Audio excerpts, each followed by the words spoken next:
Hi, Britt. Hi there. Let me fix my speakers. Hold on. All right, now I can hear you. How's it going, babe? Good. How are you? I'm doing just fine. One of my oldest friends is here, so happy to have, you know, Oh, very dear friend with me. So that's kind of nice. Um, that's awesome. Before we start, first, I just want to know, like, where do you live in the world? What kind of work do you do? And how long you've been trying? Sure. I live in Minnesota. I've lived there my whole life. I will also say, um, me and my husband have a home in West Africa, which is where he is from, Oh, and fantastic. we don't travel there as much anymore, but we used to travel there often. Um, we have been trying for 4 years. I took my IUD out in 2019, Mm-hmm. and I think in like 2021, I like went to my OBGYN and I was like, hey, we should like start to figure this out, what's going on, what have you. Fast forward, I think this is probably the path that most people do, right? The woman does all of her things, everything comes back normal, nothing's wrong. I didn't really have any super specific like concerns. And then my husband went and got tested, and he has I think it's called the cystic fibrosis M5T5TM, something like that mutation. So, which causes or can be a cause of azoospermia. So basically, he doesn't like ejaculate sperm. So total azoospermia. Now, I'm not familiar with that particular gene marker. Like, does anything improve it? No, Nothing. it So, there's no solution. But here's the crazy thing: he has a son from his first marriage who's 15. oh, So like we were like, because of course we were like, he's already had a kid. There's not any problems there, right? yeah. And yeah, our doctor, he thought that maybe it could have been like he had some kidney stones and there could have been like some type of damage or like something. I don't know. But then when they had this mutate, he did this test. They were like, that is probably it. Like it is literally the side effect of that mutation. That's what it is. So I don't know. Maybe the miracle baby happened before. I mean, but I said to him, "Are you sure I it's your mean, kid?" we know from the study of epigenetics that we can do things to impact the turning on and the turning off of genes, right? Yeah, And so, how young are you? What's your age? I'm 39 and Okay. he is 43. Okay. Um, so what's your plans then?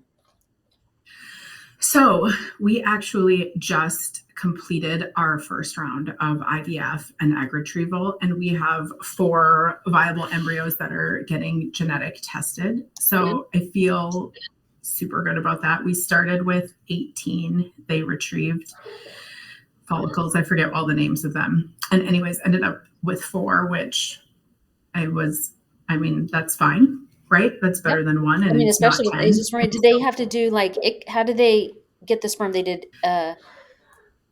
They did a biopsy. So also because I am not a size 0, there's like not a clinic in the world who will do IVF for me. No, I shouldn't say that. There's not a clinic in the United States that'll do IVF for me. So we are doing ours in Tijuana, Mexico, with the literal absolute most fantastic people and clinic. And I was like, I need to buy a house here. I have found my people. This is my home. They're Really? amazing, amazing, amazing. Like just in general, Um, Tijuana you liked, or just like this clinic? both, both. Like me Interesting. and my husband were going back to San Diego, and I was like, that was kind of a special experience. And he was like, yeah, we should get a place here. And I was like, I was thinking the same thing. Wow, that's um, amazing. yeah, so they were fantastic. Also, he had a biopsy, I think in like March here in the States, and he had like drove to the appointment because they were like, oh yeah, it's just like a puncture. No, it wasn't. They No. like literally like it was like I got home and I was like, oh my God, I can't believe I let you go by yourself. Like But they tell you, that's, oh, it's going to be easy. yeah, You're like, no, until you have somebody digging around in your testicle with a needle. Go get it. exactly. And I felt bad. I was like, they kind of butchered it. Like it kind of was like aggressive cut. And like, I was like, I hope that scar heals fine. So anyways, in Mexico, they just used a needle to retrieve it. So they did both sides and there was no stitches and no No cuts trauma. and no drama. Hold on for just 1 second. Speaking of Yeah, no worries, no worries.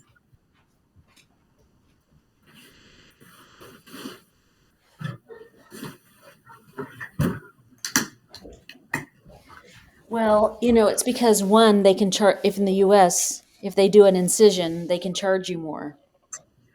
I know. I was like, oh, I think his was like $6,000 or $7,000 here. And I think it was like 800 there. Yeah. So, anyways, so those babies are on ice and we are waiting for the testing to decide if we're going to do a second round. I think we want to end up with like 3-ish kids. And I just don't know that 4 embryos is like the greatest number to start with, to end up with 3. So, also because I have not ever carried a pregnancy, like we don't like, yes, we're through some big hoops, but like also there could be more, right? So my hope is to do everything I can, between now and when we do the transfer, to make it the best like possible outcome in terms of like carrying and delivering a live, healthy baby. Okay, so that's our job, is to figure out everything that we need to optimize before we go to transfer those beauties. Gotcha. So one more piece, Yeah. because it's never just I'm never just a normal person. I don't know It's how okay, this me happened in either, my so life. we're perfect friends. Awesome. I also am taking Mounjaro, which I've been taking for about 18 months. Also, I was talking to like the clinic's ops people. I'm like, you guys need to market to this because nobody in the US is addressing the fact that women who've never been able to conceive have now lost the weight. They've managed their PCOS and they're going to want to have kids, but like, there's no guidance as to how you do this, right? Everybody's like, I don't know, like the half-life's kind of long. So maybe 3 months, maybe 1 month, maybe, I don't know. And then people are like, well, I got pregnant I just kept taking it. My baby was just fine. And so there's like this broad spectrum of like, what do you do? And I think the concern for probably most people like myself is, when I go off of this, like, how is that? I mean, I kind of think of it as a magic drug. And before this experience was like not a medicine person. Yeah. So, and I'm like, it literally changed my life. And so I also want to think about like, when is the right time to taper that? And if there is anything that mimics that in any way that could be supportive during pregnancy, I would like to consider that. Now, I will say, before I went on that, I was taking inositol and berberine, and I had lost about 20 pounds using those.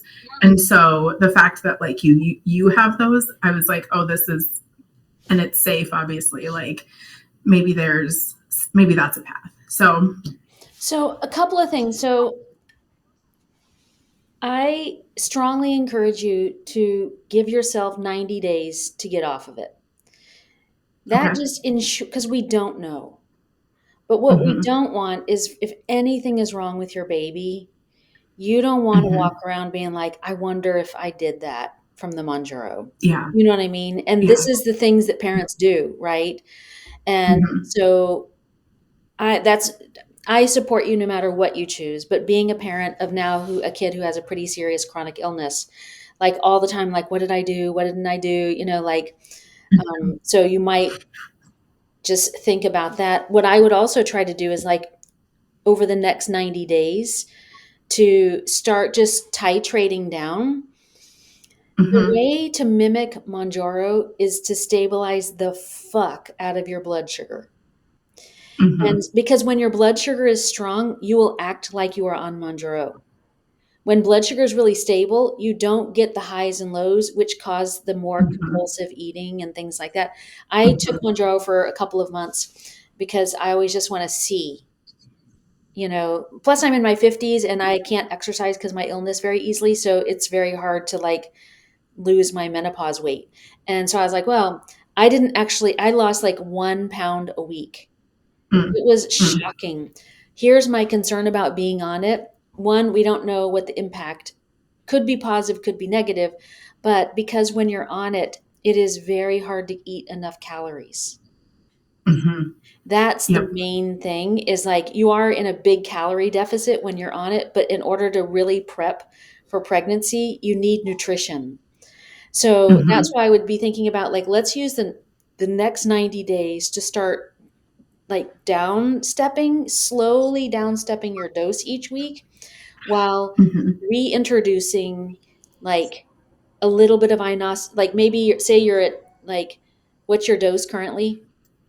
I'm only at 7.5. Okay, great. And my doctor was like, honestly, if you feel good, and I only went to 7.5 back in like June. She's like, if you feel good and it's like working for you, just stay on it. Just stay at the dose that's working. There's no like requirement to be at 15. It's not like it only works then. So she's like, just stay. So yeah, so I'm just at 7.5. And how much are you which losing? I also know. How much are you losing per month? I would say maybe like 6 or 8 pounds. So good. Here's and how much, like, ideally would you like to lose? I would like to lose in total. So I've lost like 85 pounds. That's amazing. And yeah, and I would like to, I weigh like 220 right now, and I'd like to be under 200 before they do the transfer. Just because I felt like, I was at like 300, and like, I know what that feels like on my body. And like, I know that 100 pounds isn't like the recommended weight to gain, but like, if that were the amount, I know that my body would handle that. Yeah. I've always felt like at that weight that like, that was like more than that, I would be very, very limited in mobility and like just comfort and like all of those things. So that's where I'd like to be. But anywhere between, now and where I am now and another 20 pounds would be fine. Well, like, because one thing also, like, if you take more, you will lose more. And I'm not a medicine person either, but we have a lot of factors to consider. One is that you're pushing up on 40, right? So if you were like 30, I'd be having a completely different conversation. I'd be like, take 6 months, lose all your weight, then we'll take 90 days, then we'll transfer them back, But we kind of have to be looking at all of the pieces to help you to make a decision that feels right. But that's what I want to help you to think through. So I do know that if you take more, you will lose more if you can tolerate it. So one thing could be like, for 1 month, go way up on your dose and lose your 20 pounds. You know what I mean? And then start slowly. Sorry.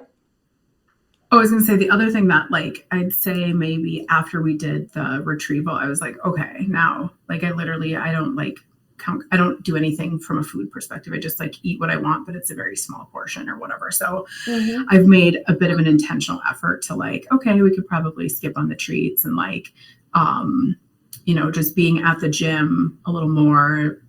I travel a lot for work. I'm in Boston right now.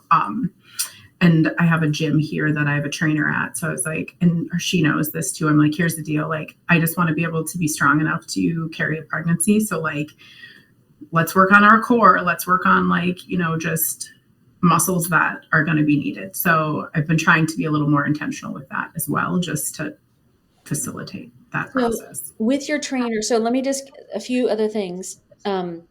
With your trainer, this is for the Mounjaro, what we want is, I would suggest, what's your energy like on a 1 to 10 without any caffeine or exercise for a couple days? I'm like an 8. Okay, so it's really good. Yeah, I feel really good. Okay. Generally, I sleep well. I pop out of bed. I'm not like, There's days where I'm like, oh fuck, I'm so tired, but like generally, no, I'm good. Okay, good. So in that case, when you're in the gym, only 3 days a week, I would tell her, I want to lift heavy things. Okay, good. That's what I said. I'm like, I want heavy weights. That's what we're Heavy doing. weight, because the thing is that like while you're on the Mounjaro, the best way to not gain your weight back is to make as much muscle as possible, big muscles, Mm-hmm. because Mm-hmm. they use a lot of calories. So as you start coming off the calorie deficit from the Mounjaro, you compensate even before you start exercising with your muscle mass. Mm-hmm. So I don't think people should be doing a lot of weight training while they're pregnant, because we need resources to make the baby. That's just a reality. But Mm-hmm. leading up to it, as long as your energy is still really good and you're not tired, that's what I would focus on. And like have her really working like glutes and quads and core muscles too. But like the quad is your biggest muscle. So squats and Mm-hmm. squats and squats. And even when you're like traveling and can't get to a gym, just do squats in your hotel room. Mm-hmm. Variety of, move your legs around so you can work the muscles. Lunges and yeah, Yeah, yeah. exactly. Okay. Yeah. So that would be the thing, you could think about like just upping your dose for one more month, like just balls to the wall, and then lose like Mm-hmm. 20 more. And then we start titrating down after that. And then you're building up muscle at the same time. And like I would start, because like again, if you have the like start in the habit of like you got your Conceivable Report, like congee for breakfast, bone broth like right after that, and then some protein, and then really getting 100 grams of protein with every single, even like 120. If you're 220, you probably need 220 grams of protein. But Mm-hmm. as long as you keep your blood sugar from spiking, it's after the blood sugar spike when people are most likely to make bad choices. Mm-hmm. So the more that we can just get your blood, like we're filling you up enough so that you're not getting hungry between meals and blood sugar staying stable. When you eat, let's talk about digestion, gas, bloating, fatigue after meals, any of that? Not generally. If I have like a, fried, like a burger and fries, then I'm a little sluggish, but like obviously, Yeah, yeah, yeah, but yeah. not like, yeah, normally, no, I don't have that Okay, much. good. How much sleep are you getting at night? How many hours? I get about 6 hours of sleep Okay. pretty regularly. I get, hold on one second. Yeah, I have to, I've had a couple phone calls. I just need to make sure the you're world you're isn't fine. melting down. I'm not in any hurry. I'm I thirsty. also, um, I,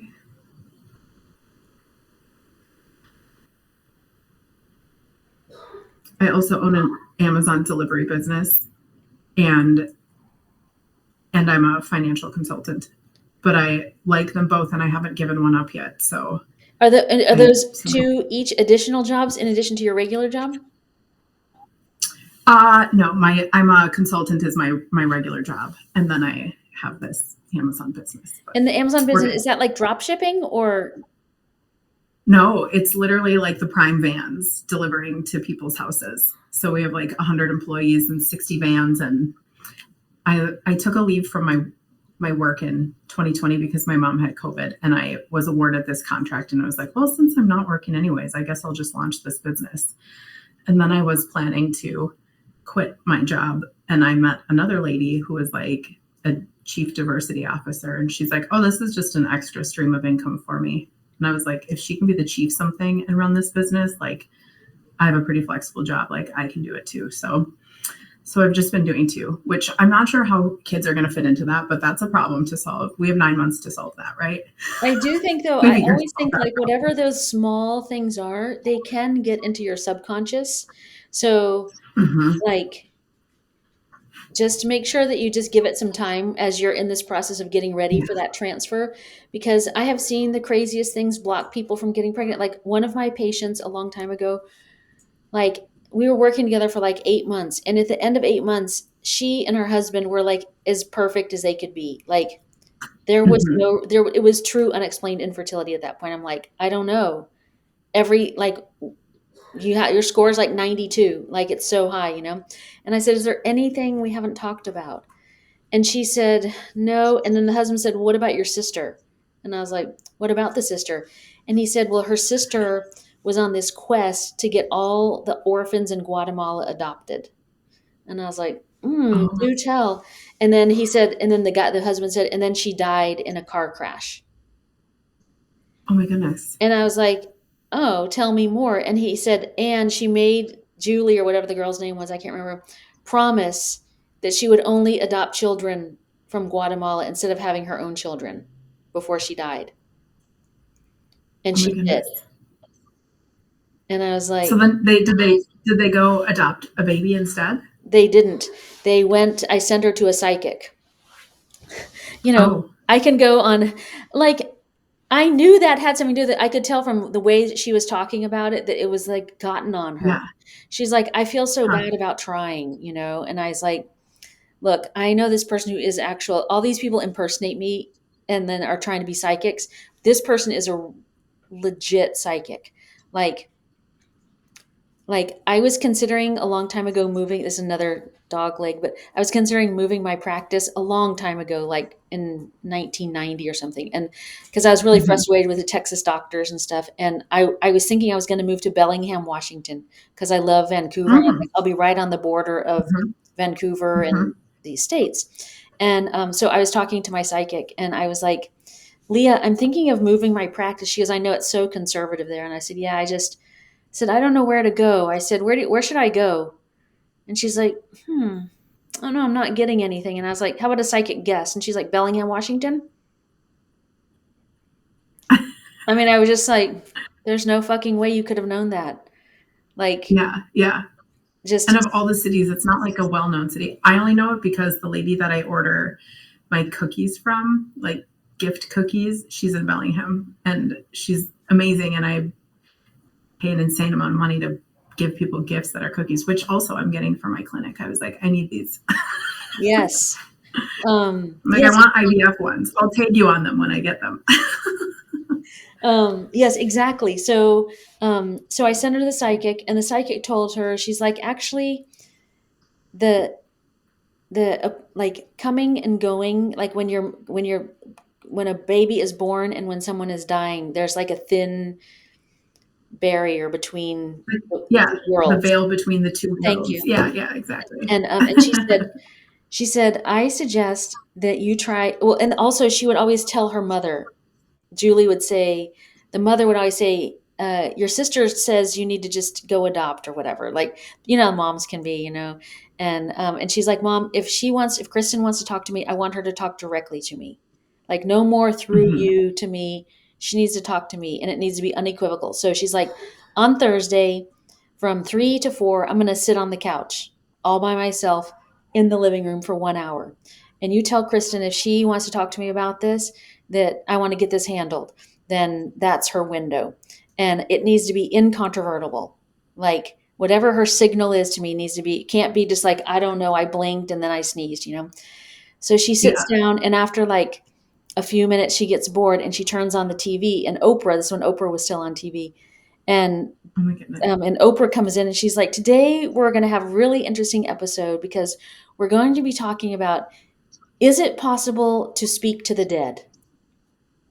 And if so, how? And my patient was Oh like, my goodness. and so she listens, you know, and then like they did some things, and then afterwards she got some ideas from it, and then she just had a conversation, and she's like, per the psychic, she's like, listen, I really want to have my own baby. I'm going to send money to Guatemala for the orphans every month in your name. But Hmm. I want to have my own baby. And when I'm delivering this baby, I'm wondering if you'll come help me because I know like the veil is thin. Would you come be there with me? She literally got pregnant the next month. Like, of course, is That's that like, great. it's like people saying I took Geritol and then I got pregnant, and I'm like, that would never work. So Right. if I heard Right. my Right. story on TikTok, I'd make a stitch and say, come on, that's a bunch of bullshit. But, um, anyways, that's a long story explaining why I think it's important that you just start just planning for what that's going to look like. And the possibilities. You don't have to have it resolved, but I would not just like wait for the baby or wait to get pregnant. Use this time now, because just prepare yourself to fully receive this baby without any reservation. So that's what I would be trying to I'm focus. just taking notes if you see me looking up. You're fine. Because I figured. that's how I do it. I can tell I'm you're part of my organized. Okay, so sleep is good. So what about, I mean, you have 2 jobs, but you seem to like them. What's your stress level like? I feel like, I mean, I've always been a little bit more of a high achiever, but I feel like my stress level, like I've certainly had times of my life where I've felt stressed every day. And I don't, even though I have a lot of things that I do, I feel like I don't feel a stress about it. And I've had some, I don't know, come to Jesus moments about like, okay, but are you just like used to it and so it doesn't feel so bad, or have you just gotten better at it, like, or are you really just stressed and you don't want to admit it? But I genuinely feel like I've like a pretty good process and handle on things, and like I do a lot of meditation, I do a lot of like, I drink a lot of water, I do a lot of, I don't know, supplements, I don't know, I feel like I'm managing it in a way that's like proactive, and I don't know. Okay, Yeah. good. So I probably have like a higher stress level than most people, but I don't feel like it's like debilitating. Do you do any, did you, per your report, did you check your heart rate variability? I haven't done my heart rate variability, except that, and I've never had a real issue with like my heart rate or like my blood pressure. But when I was in Tijuana, my doctor was like, blood pressure is like a little bit higher than we would like to see it. And I was like, well, that's because I keep having to cross the border by myself. None of my family knows I'm doing this. I'm in a different country, and you guys could just take my kidneys. So yes, I'm a little stressed. I mean, for real, that's all a real possibility in Mexico. At least worse in China. And he was like, okay. He was like, okay. Well, do we need to have a conversation about this? I was like, yes, we do. Let's check your blood pressure at the grocery store next time, just to make sure. So, because I'm a little bit extra, I bought the little cuff thing, and I check it every morning and every night. And so it's been like, it's usually like 130 over 80, kind of just eyeballing it. Okay. The averages. I don't know. It's like 125 to 130 over like 80. Okay. Generally. So like on the edge of being high, like any higher, we would say that's high. Now, so the heart rate variability is different. This is why I just want to check our work, because, it measures resilience. It measures how much variation between heartbeats, which it really just tells us, like, because people will say, I don't feel stressed. And then their heart rate variability will either be normal. It will be very high. High is good. Sometimes it'll be like, I don't feel stressed at all. And then the heart rate variability is like 20. I'm like, you're very stressed. You just are completely disassociated with yourself. So heart rate variability is just a good way for you to check. What's the best way to check it? Because I have I wear a, whatever this That's is. a way. It's a Garmin. It'll do it. But it doesn't like have, like, I don't know how to calculate it. It doesn't Let me have look. Hold on for just a second.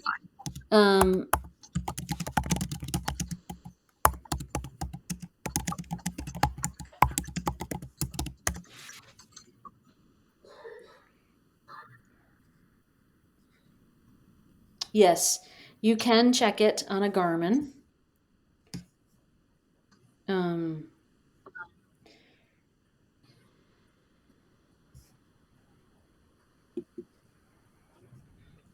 On your watch, press the crown and go to the home screen. Open the Breathe app.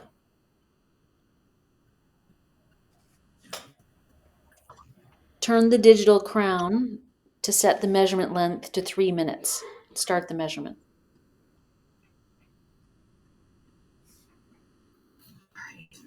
I don't know if I have the Crown app. I don't know what that It's is. not a Or the Crown Breathe app. app. It's the Breathe app, or select Breathe in the Mindfulness app.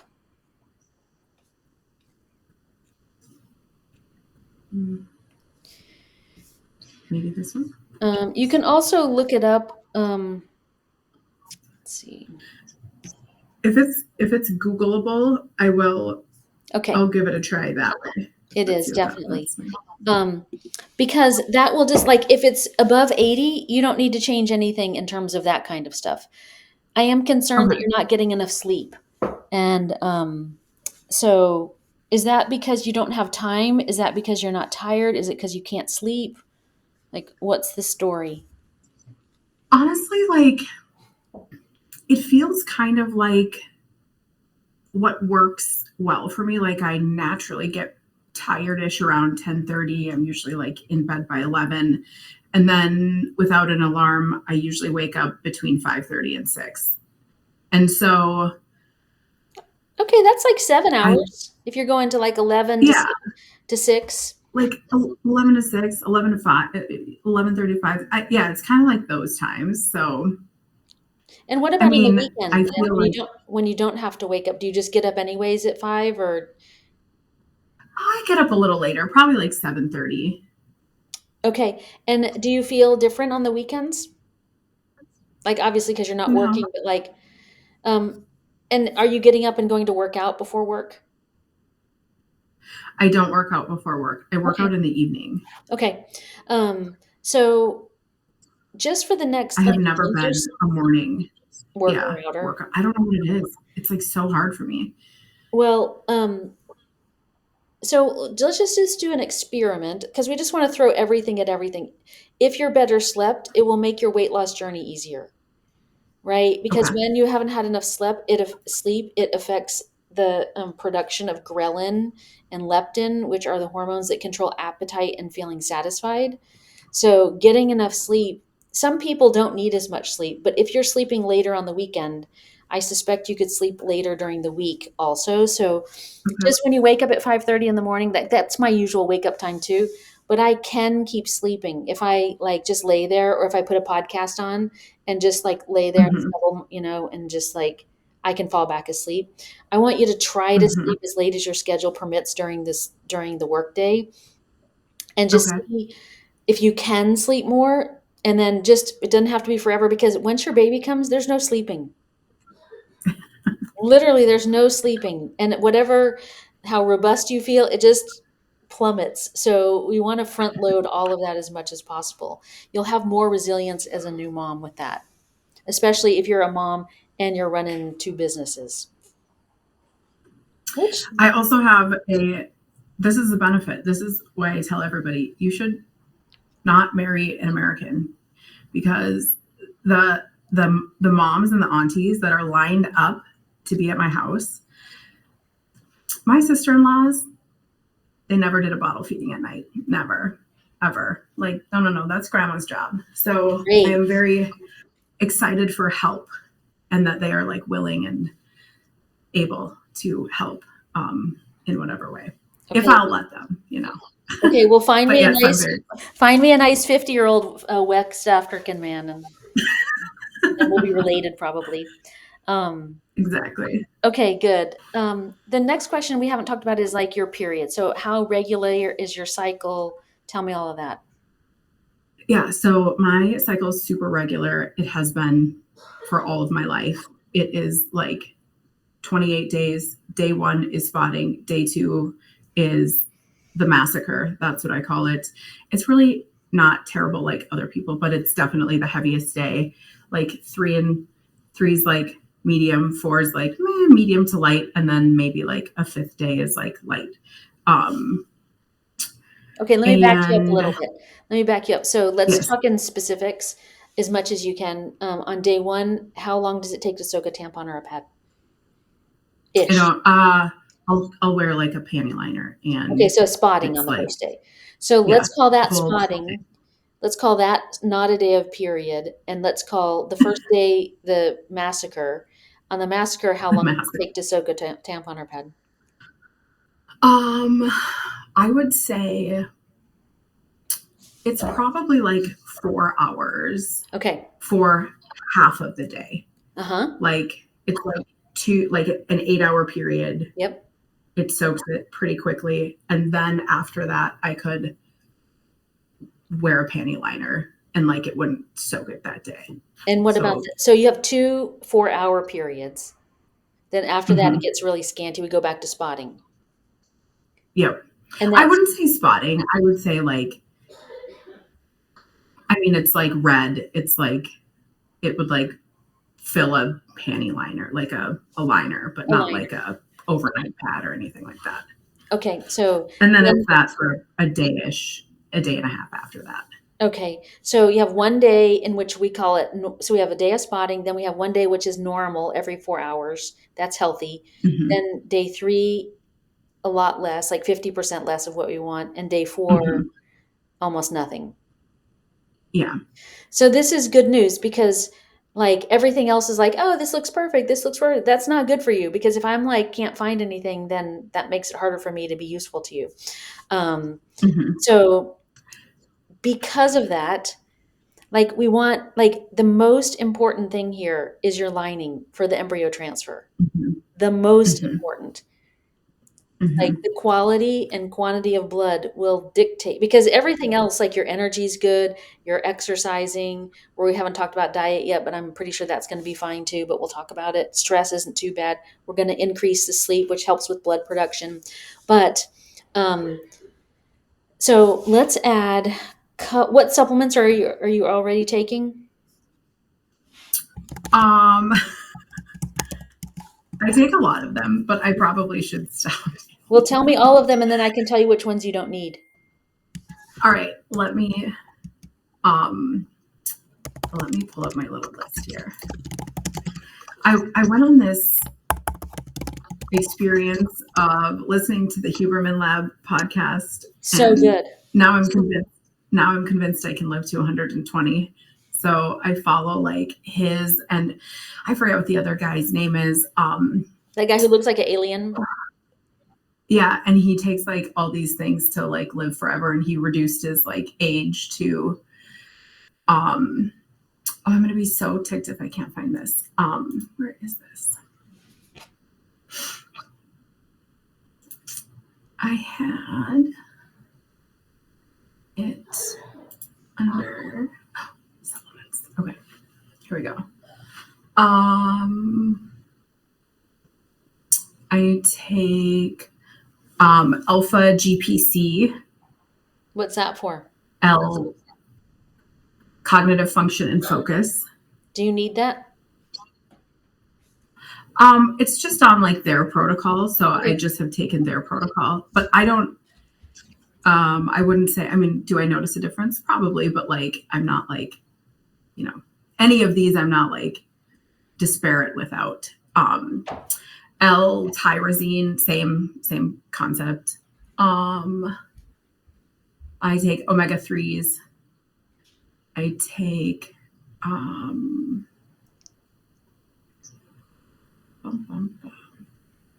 drink AG1. Maybe that's fine to keep doing. I take ashwagandha. I don't think you need to take ashwagandha because you're not stressed. I just like it. Okay, I can get rid of that one. I probably shouldn't take any of these. Well, the thing is, like, I'm always like, take the things that you need. Like, people who are aging start to have cognitive decline. If you're not having like attention or focus issues, then I would save those things unless they have a preventative. Huh? Yeah. Like, unless they are like. I mean, I feel like I'm not as sharp as I like used to be, but when I talked to my like PCP about it, she was like, until you're driving places that you don't know where and you don't know how you got there, like you're good. And I was like, okay, well, I still feel like I'm not as sharp as I used to be. Well, I think, what I would do is I would stop the ashwagandha. The problem is ashwagandha is not safe during pregnancy, and ashwagandha isn't meant to be taken long term. it's best if you save it because you will adapt to it. Its potency, like you'll need more and more to get a therapeutic effect.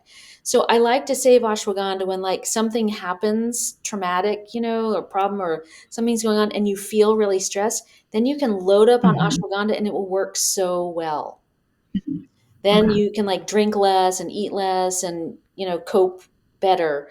That's what I would save ashwagandha for. Then so I would stop taking that for a week and see if you notice like, oh, actually I feel really stressed, I'd rather use stress strategies and save the ashwagandha for when, or do behavioral management around how do we do something in your life to make it less stressful. And then take a week off of the things that you're taking for focus and see like, maybe you'll notice like, oh, actually I'm a lot less focused. I mean, adaptogens, like just using like mushroom coffee also are extremely effective for focus. I mean, most of them have lion's mane in them. And I'm really like, I get hives from lion's mane, but Oh, that's a bummer. I know, right? But damn, like if I drink a mushroom coffee, I'm like, let's get to work, man. Like it's crazy. Okay, keep going with your list. Omegas, stay on the omegas. All right. That's good. I think this one's called pterostilbene. It activates sirtuins. Is that how you say them? And maintains glucose levels and your inflammatory response. Okay. Fisetin reduces inflammation by eliminating old senescent cells.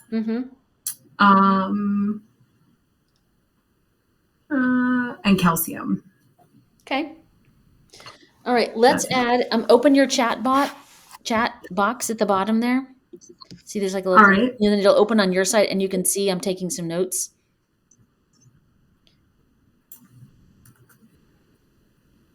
Did that open for you? Yep, I got it. Okay. So first, we're going to add Floridex plus iron. That's the brand name. Get it on Amazon. And take a double dose, which is 20 ml twice a day. It's a liquid. It can kind of stain your teeth, but you pour it in a little cap. Just pour it past your teeth. Don't just and then brush your teeth if you can remember afterwards. Okay. And then I would use the Conceivable vitamin E and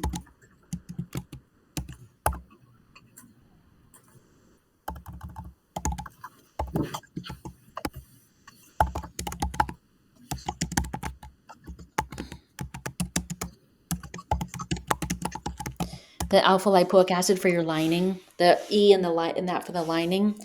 And then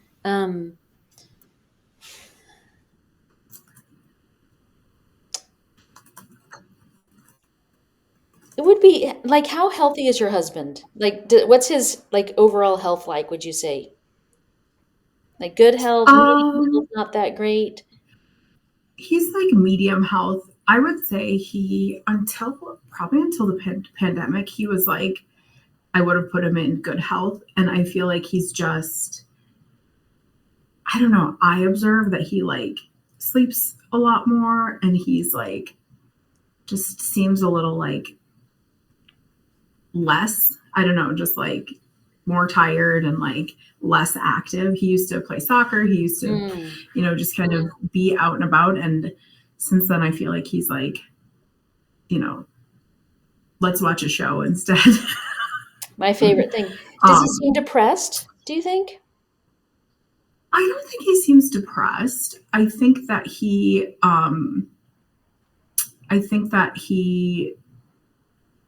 just likes being, I don't know. I wouldn't say that I think he's depressed though. And we've talked about it. I'm like, hey, yeah, I think that's maybe a good way to say it. It's like, I just feel like he's like more tired. He did have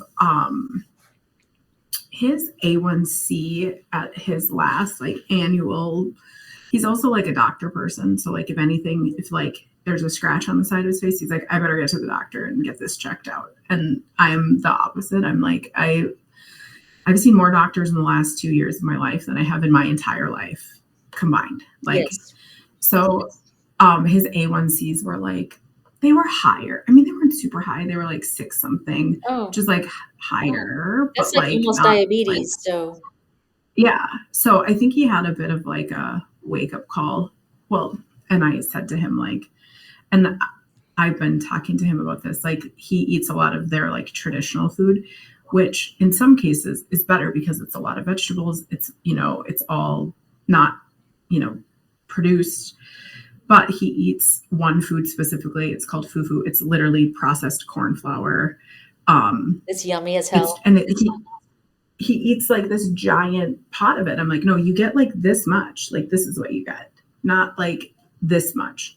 And so I don't know, getting that like number, like a quantitative number for him was like a big deal. So I feel like he's done a lot to mitigate that. And I think when he went in for his biopsy, I don't know why he asked them to check it, or when he got blood drawn, he was like, can you check my A1C as well? And it was down to like 5.7 or whatever. And the doctor thought that that was a really good improvement. So, other than that, I mean, I feel like he's had a little decline, but other than that, he's like not overweight. You know, he's not a good sleeper though. Like, unlike me, I can sleep. I'm ready to go to bed every night at 11, and he will like toss and turn. And I don't even know. We have a sleep number bed that moves all these different angles so he can Nice. get comfortable.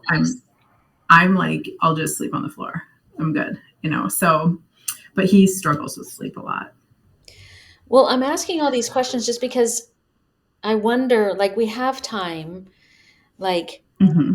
it might make sense to ask him, like, even though there's a genetic reason for the azoospermia, I don't know if I've ever seen Mm-hmm. a case of azoospermia not respond to like diet, lifestyle, behavioral health, and Mm-hmm. supplements. And you guys already Mm-hmm. have four, but you're thinking about doing another. Be nice if you didn't have to have the biopsy. Mm-hmm.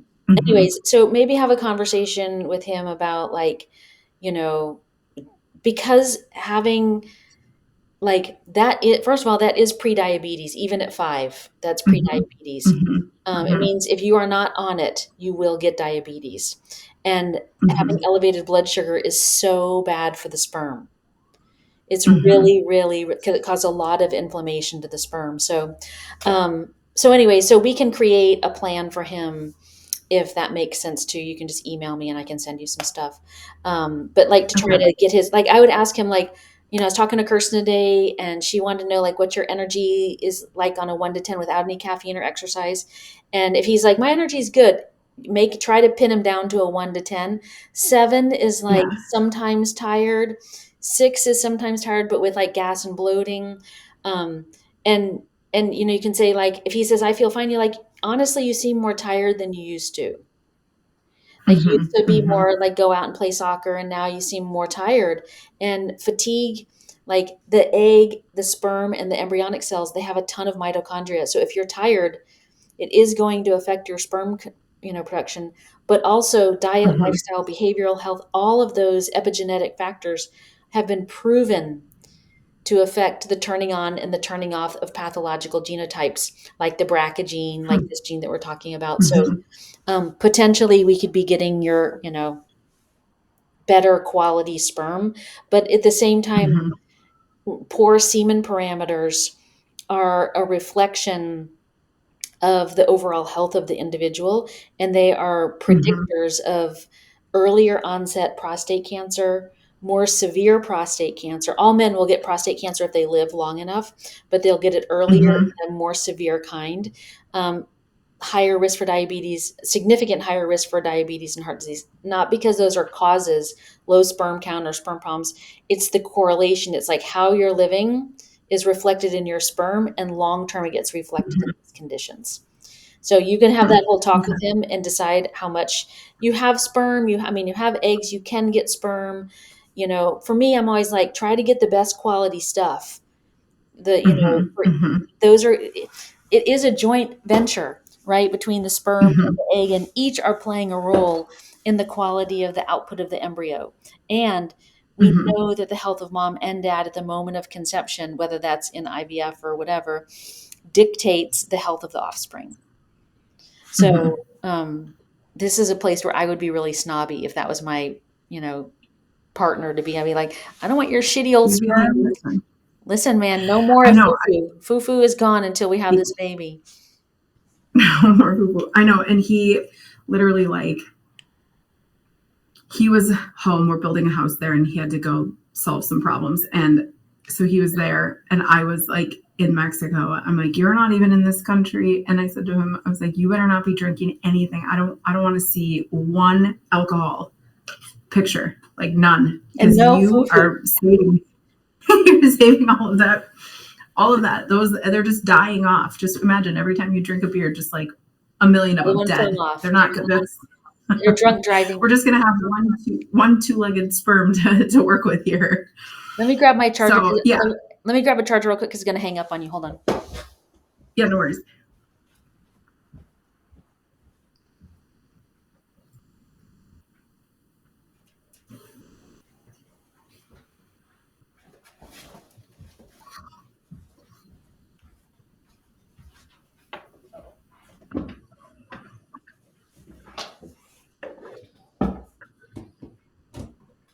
Okay, I'm back. Sorry about that.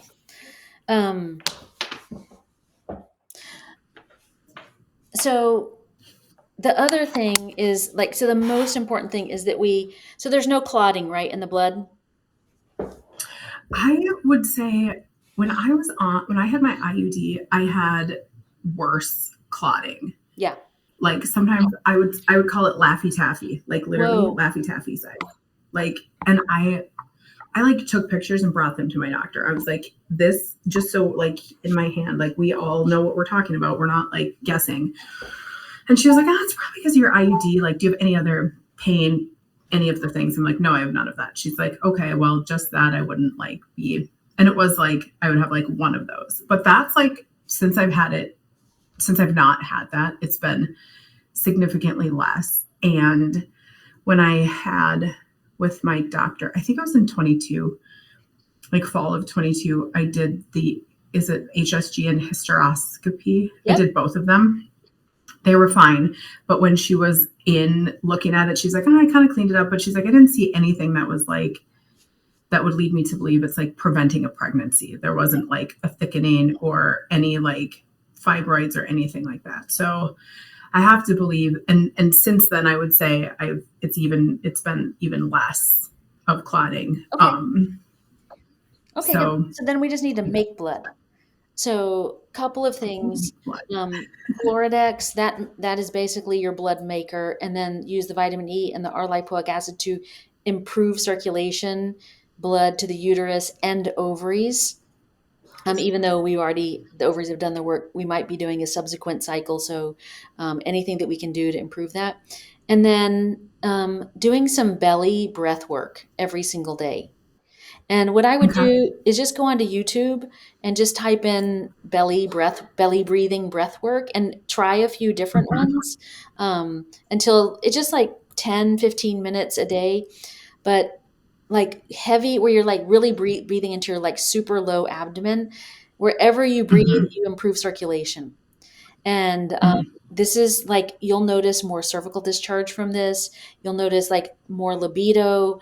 You'll notice, I mean, the E also helps with both of those things too, but pretty shocking how effective it is. Like just doing breath work, and it's very down regulating to your nervous system too. So, and that would probably be good for your husband to do too, if you can get him to.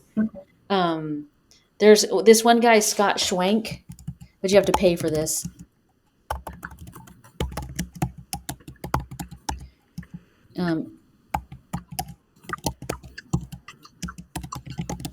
His course is called Ecstatic Breathing or Ecstatic Breathwork. It's really weird. Like, I think it's $35 or something. And you get 5 days of lessons. And then I just repeat them. You know, I just do 1, 2, 3, or 5, 1, 2, 3, or 5, 1, 2, 3. It's a really nice little thing because he does like a little Dharma talk and then the breathing and then a little Dharma talk at the end. And truthfully, like, I hate the word ecstatic because I think that's just like, it's just too woo-woo for me. And you feel ecstatic after doing this. I have to make myself do it, but after I do it, it feels so blissed out. Like at the end, you're doing like after it's done and you're just laying there, you're all tingly, and it's I don't know. Like I hate doing it. I'd rather go and lift 1,000 pounds in the gym than do that. But then in the end, I'm like, why do I hate doing this? I feel so blissed out afterwards. It's hard because you do a half of a breath into your chest, like, and then a big breath into your belly, and then you go for like 15 minutes straight, and you have to really concentrate. But it's a good meditation. Anyways, I I bet. think that would be beneficial. Yeah, I'll check it out. And keep noticing your period. If it like starts having, more clots, we should use herbs to clean that up, but you don't currently have it. Do you have much PMS before your period comes? Mood changes, breast tenderness, bloating? Um, exactly 7 days before Uh-huh. my world crashes, the world ends. There's a meltdown. It happens, and I'm like, oh, yes, it's coming in 7 days. I can pin it. Yeah. Um, I don't know how to fix. I mean, I feel like I've tried things. Now I just try to be aware, like before I kind of like fly off the handle. I'm like, oh, let me check my Clue app. Let me check here. Yep, on the dot again. But other than that, I don't really have any other real symptoms. Okay, well, I've just put this in. It does tell us that like your, ability to use it, like to rate the liver's job regulating hormones is not optimal. So I would go ahead and use the PMS support. It's good for digestion anyway, so that'll be helpful for you. Literally, you won't have Okay. PMS. Like first month, Oh my so God. start taking it around your ovulation, and you'll take it every day until you start your period. And it's a liquid, and it Okay. tastes bad. And don't send me an email how bad it tastes. I don't care. You're not getting a refund. It tastes bad. If you're taking the Floridex, put it in the Floridex. That makes it a lot better. Okay. Um, you will get used to it, but once you see how much better your period is, you're like, oh my God, I like, don't care how it tastes. and you'll just get used to it. I mean, I give it to my dogs. I give it to my kids. I mean, my kids will call me and they're like, I need banlan gancha. I need longdan che gantang. I'm like, I'm a happy mom. I can't believe you know that. Um, okay, so I think those are the things that I would focus on to get ready. We talked Okay. about a ton of stuff. What questions, what did we not cover? What else should we discuss while we're together? I inositol, just as I'm like ratcheting down Mounjaro, ratchet up that. I'm gonna order yours because I saw there's like the other ones have that whatever ingredient that's not safe for pregnancy or Right, may the not be safe. dekyro. So, Yeah, and your what is hubby could take a, it. It's good. a good dose of that? Huh? Yeah, he can take it too. He needs What's four, a good dose to get up to him? 3 for you, 4 for him. He could Okay. do 2 with breakfast and 2 with dinner. And, I was just thinking like little hacks for him. Like even when he's having his fufu, I need to try this now because I love a carbohydrate. But even if he has like a teaspoon of apple cider vinegar, like 30 minutes before he has fufu, or even 15 minutes before that, it does lower the glycemic impact of carbohydrates. He It's like, huh? he's like obsessed with apple cider vinegar. Oh, I good. don't know. He gets on these things, which is this is how he tries to be healthy. I'm impressed that he researches and like finds things. So if I tell him that, he'll be very excited. He'll be like, "Got it, I'm on no it. problem." Well, I'm working on trying to formulate an apple cider vinegar capsule, for that very Mhm. reason, to keep like in your purse. And Mhm. you're like, So oh, that you can like, you're with your best friend, and you're like, let's go eat Mexican food. And you're like, hold on, let me take my apple cider vinegar because I'm gonna eat a basket of chips straight away, and I want to mhm. reduce the. So for you in particular, that can be a very helpful strategy. If we can make it easy for you guys to just like, even if you just keep a bottle of apple cider vinegar even in your desk at work, because at home you'll know, Mhm. Mhm. and it's like somebody brings cake and you're like, I'm fucking definitely gonna have some of that cake. Go have some apple cider vinegar first. Okay. It actually does make a difference. Because again, it's as soon as the crash after the blood sugar spike is where, when you're coming down the Monjaro, is where you're going to be vulnerable to making a bad choice. So Mhm. anything that we can Mhm. do to keep that as stable. There's a guy on TikTok that he wears a continuous glucose monitor, and Mhm. all he Oh, I've seen him. Yeah, and he did like the test about the like reheated potatoes and the reheated rice. where it's like, I forget what it is, but you like make them day one and then you reheat them the next. He ate them day one and then he ate them day two after he reheated them, and they had like a significantly lower impact on his blood sugar, on his glucose. well, we even started like I cook most of our food, but because the same thing for rice, like we're a real rice eating family. So I literally just started buying like organic frozen jasmine rice because, Oh, nice. and then it goes in the microwave in plastic, which I don't like any of that part of it, but I mean, sometimes I don't care about perfection. I'm looking for like in general. And, it's like, otherwise I just wouldn't make it, but it's really delicious, and that has 30% less glycemic index, lower than regular rice once it's been frozen, because it's cooked, and then Interesting. they freeze it, Yeah. just like warm it back up from frozen. So, so I would spend some time, you and your husband, like watching that guy's TikToks, and just look for other hacks of like, oh, here's some, like he was saying, like, um, not like you want protein and like apple cider vinegar, protein and fiber with carbohydrates. So even like he's like, I'm going to have a slice of pizza, and usually that would spike but then I'm going to have salad first. And then and that's significantly low. So having the fiber from the salad first, plus a little fat from the dressing. So all of that stuff can make a big difference too. Okay. I think my only, we're sort of waiting to see what the genetic testing is, which, if I'm being honest, I don't fully understand what it even tells you, but like everybody said that you should do it, so we did it, but I don't really know what it tells you.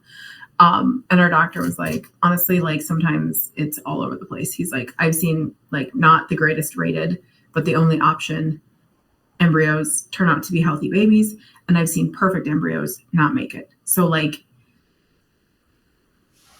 I was like, cool, let's just cut a check then and get it done. You're like, here's $5,000 for nothing. For nothing. I mean, what you get with the PGD testing is like, you would find out if they had sickle cell, if they had, I mean, things that you might choose to terminate, you know what I mean? If they have like trisomy or whatever. So that's the benefit. They can sex test too, if you have a sex preference. We have a disagreement about that right now. Armand wants to know what they are, and I don't. So the doctor was like, okay, well, he's like, usually we'll say like whatever they are, 2 boys, 2 girls, whatever. I'm like, I don't even want to know that. I don't want to know what the mix is. I don't want to know what you guys choose. Roll a dice, or you guys have a conversation. I don't care. Just don't tell me. I want to know surprise day of. This is what we're going like for. The day that the baby is born? Yes. Or the day of the transfer? Like the day the baby is born. I don't want to know until then. Okay. At all. And they think that I'm crazy. Like my doctor was like, I literally, like, he's like, when my wife was pregnant, she got tested at 6 weeks, so I could know. I'm like, that's dumb. Like, why would you do that? Just wait.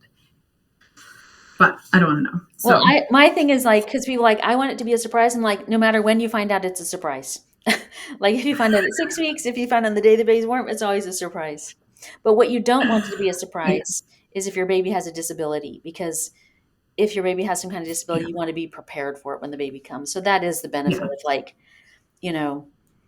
some people are like, well, if I had certain disabilities, I would terminate. But other people, I'm like, well, if you have a baby with Downs, you want to be ready from day one for that, or whatever. Right.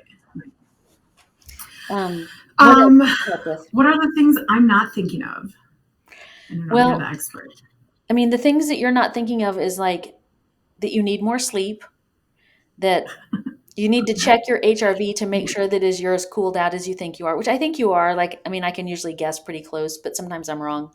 I think you should only lift 3 times per week, because lifting does consume a lot of blood. Shorter, like the shortest workout for the most buck, like none of this like 90-minute workouts. You don't need like a ton of cardio. Just take a walks on the days when you're not lifting. I'm like a walk and I really like yoga. I really like slow yoga, not like this Good. power That's yoga way better for you. Yeah. So those are what I try to go to 2 classes when I'm here in Boston that I really like. I like the teachers Okay. for. So one of them is called Surrender. You basically just lay on the mat in different poses for an hour. I'm like, Perfect. perfect. Perfect. Do tons of that. Like they call it restorative yoga. So that's going to be really your friend. I mean, I mean, my biggest takeaways from this conversation is the most important thing is we have to focus on blood.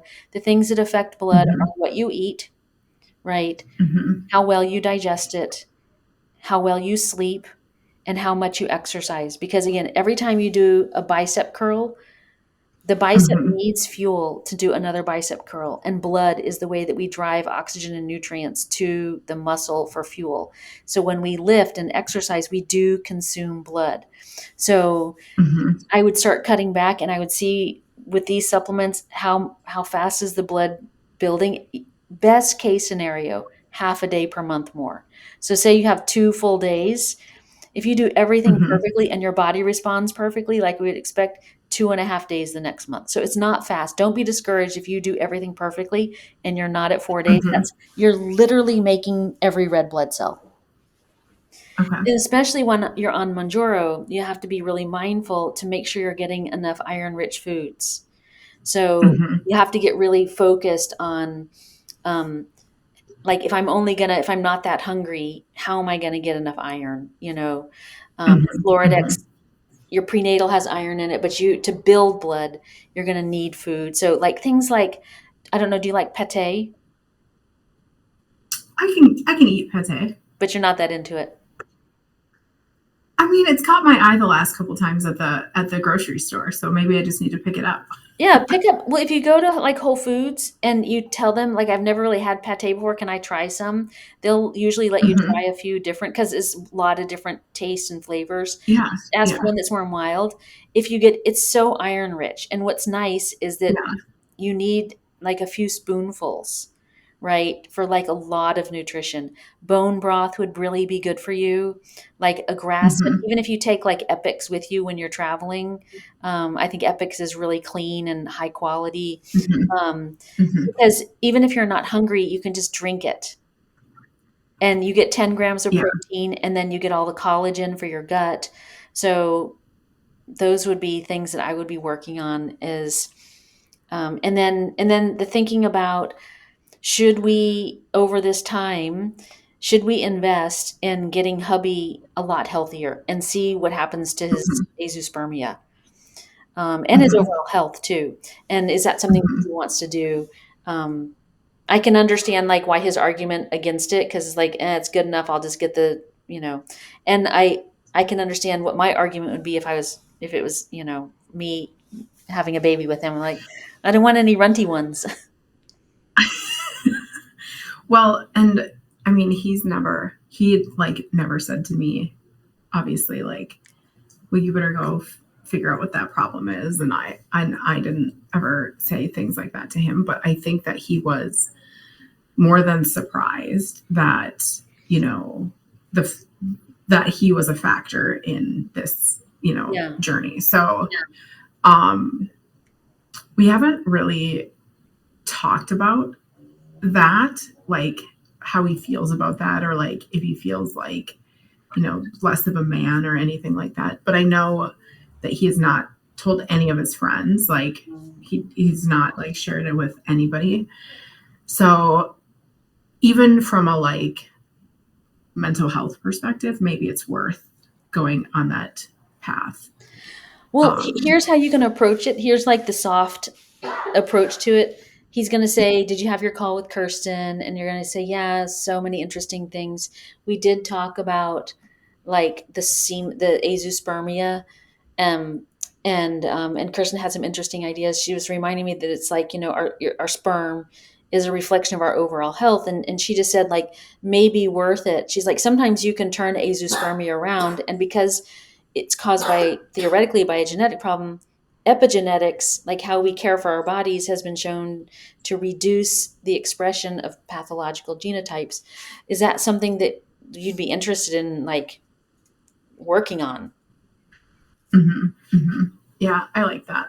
And if he, Um, like if he seems sort of like, embarrassed or, ashamed about it, just reassure him, like, yeah, Kirsten told me that more than 50% of fertility problems now is related to male factors. So unfortunately, this is a big problem for so many men. That way he doesn't feel like, Mm-hmm. since his guys are not walking around at the bar or wherever being like, yeah, I don't have any sperm either. Me either. Even though none of them do have any sperm, Yeah.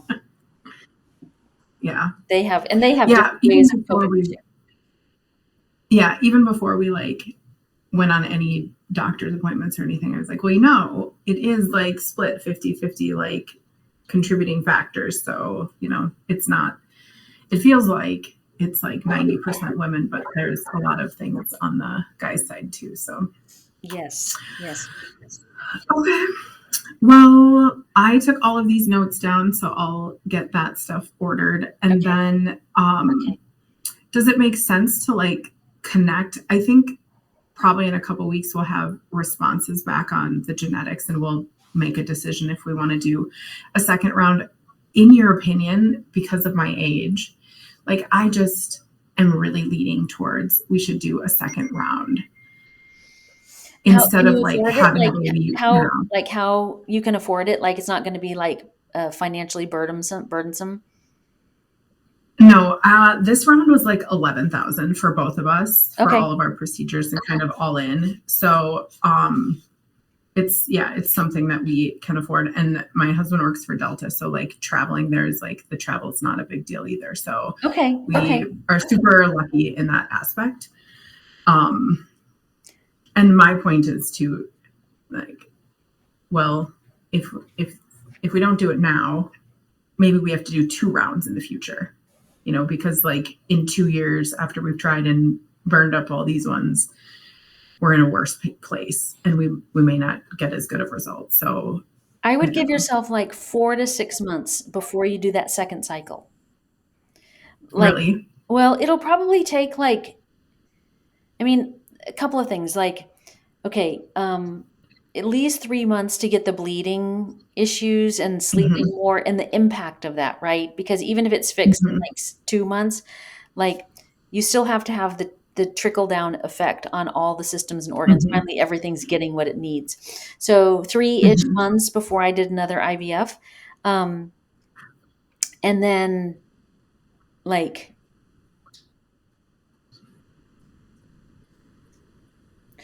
if your husband is decides he wants to try to work on his stuff, y'all both work on everything for 90 days. Then in 90 days we do a semen analysis, and then we see 90 120 days. Usually it takes 120 days for sperm, and then we see if there's any sperm. And then I think you can get pregnant on your own if we clean it, if we remove the lining, if you've got some sperm to work with. And so then you have the eggs as backup, which you can use till you're 50, and then if you're not pregnant, you retrieve one more batch of eggs, and then you hopefully have 8 or 10 eggs. And then if you're not pregnant naturally, then you start just transferring them till you get your babies. Okay. I will say one thing. There's something important that you think about before that, and then I got to jump off. But and that is having a very clear conversation with your mate about like what happens if you guys have 12 frozen embryos and you get pregnant with your 3 babies, and then you have 8 left over. What's the plan? Because for some people that is a very hard decision, and they don't think about it beforehand, and then they have a lot of fights. Yeah, I think when the doctor was like, okay, we're like counting like 18 follicles, like things are good, like good things are working.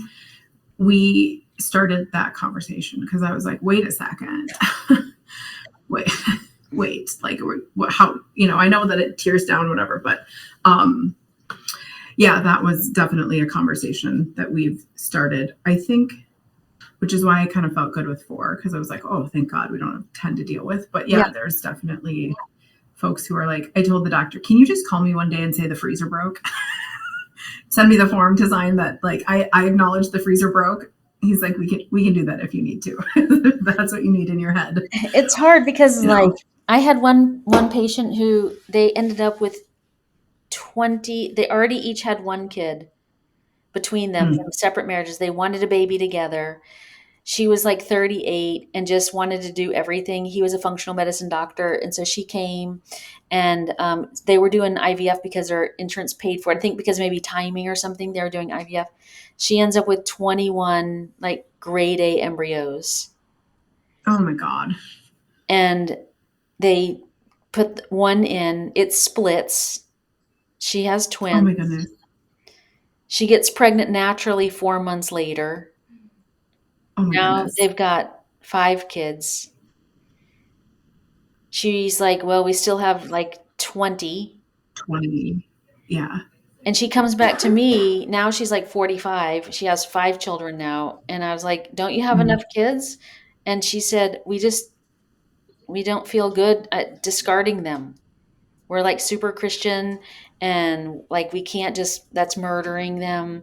And I was like, what about adoption? She's like, we're just too stressed about it because we don't want to, like, you can't, they don't vest. Like if you give your kid Yeah. up for adoption, the CPS checks it out. No, does any old wahoo get Right. your embryo and then raises your kid? Yeah. They just couldn't do it. And so she was like, so we're going to start transferring one at a time until they're gone. And I was like, And well, just hope and just like do it off cycle and hope that it's like at times that it doesn't stick. Is that no, what they're they kind of hoping fully for? No, optimized. they're like genuinely.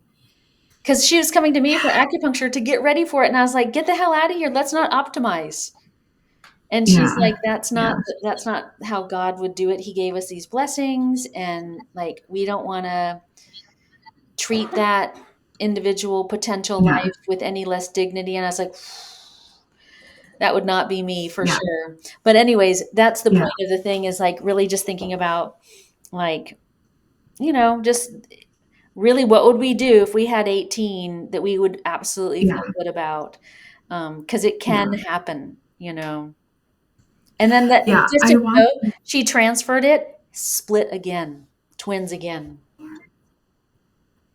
no way. Yeah, She's yes. gonna have like 37 kids I when don't she's know. 50. I closed my clinic after that thing and then started doing conceivable. So I don't know what's happened to her with all those embryos. But anyways, just before you start banking a million, just get clear about what you feel comfortable about. So that way, again, these are all like little psychic limitations that if they haven't been addressed, Mhm. I think that they can play a role. I don't know if you've ever heard on the live how many people come in and say, I had 2 miscarriages and then I just never had another period. They're like, I think it's because the trauma. They're just like, Mhm. I just can't go through that again. And so they just stop, like subconsciously, just they stop Yeah. menstruating. So, Interesting. There's a girl I followed on TikTok and they just wanted one. They had two viable embryos and her first one is maybe a year now. And so she's like, we're just going to transfer it. We're just going in, we're transferring it. We're not like doing anything special. If it works, it works. If it doesn't, it doesn't. But that was the way that they kind of reconciled. Like I gave it the opportunity, just like every month there was an opportunity. And so it is what it is. And she's like, we're not like aligning it on cycles. We're just like, this is the day we picked and this is what we're doing. And it is what it is. And I liked that approach that it was like, well, if you're going to be a fighter, then you get a chance. If not, then you're out. You're out with the like next load. we only want the cream of the crop here. Yeah. So, all right, you've given me a lot to think about and have some conversations, and Good. we will do that. And then I will what can I follow up with you? What's the process to get Anytime on you your can, calendar like, there again? are a couple of things you can do. You can schedule another consultation with me anytime you want. You can buy Okay. 6 consultations for $600. Okay. You can use those at Okay. any time. You can use those once a week, once a month, once a quarter, during your pregnancy, Okay. postpartum, just like a package deal so that you can, some people like, I want to talk to you more regularly, and that just makes it cheaper. Yeah. So Yeah. that's an option too. I was reminded so quickly after I've been on cloud 9, right? How healthcare works here in the greatest country in the world. When I emailed my doctor and I was like, hey, like wanted to follow up. This is our results. Talk about a plan. We're good, whatever. And they were like, oh, she's next available in February. And I was like, well, that's past the date. So they were like, I'm like, well, what levers do we have? Like, what options do we have? And they're like, you can try sending her a message. So I sent her a message. And the whole time I was thinking, I'm just going to have my kids in Mexico. Like,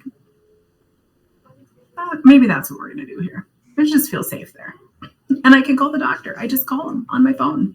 It's like, hey, how are we doing? Not feeling great about this. What's this issue? And they just get back to me. And I really like that. That's amazing. So, well, yeah. you also might look at positive, POS.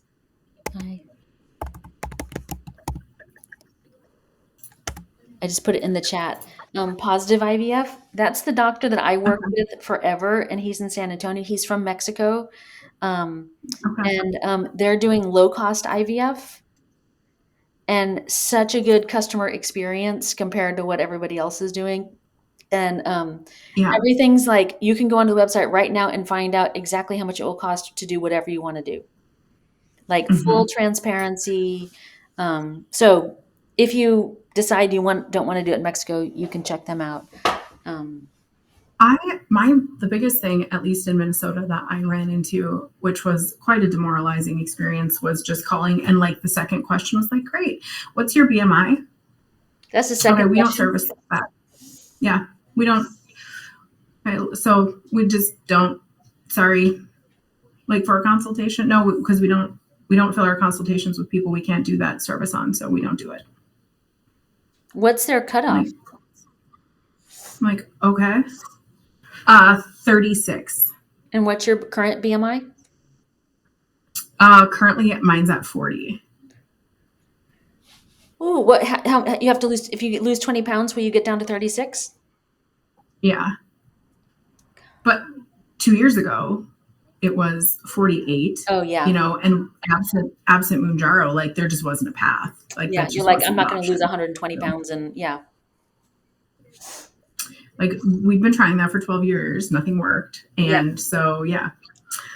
So then I was like, well, I guess I will go where I'm loved and cherished. Well, then you can send them a picture of your baby.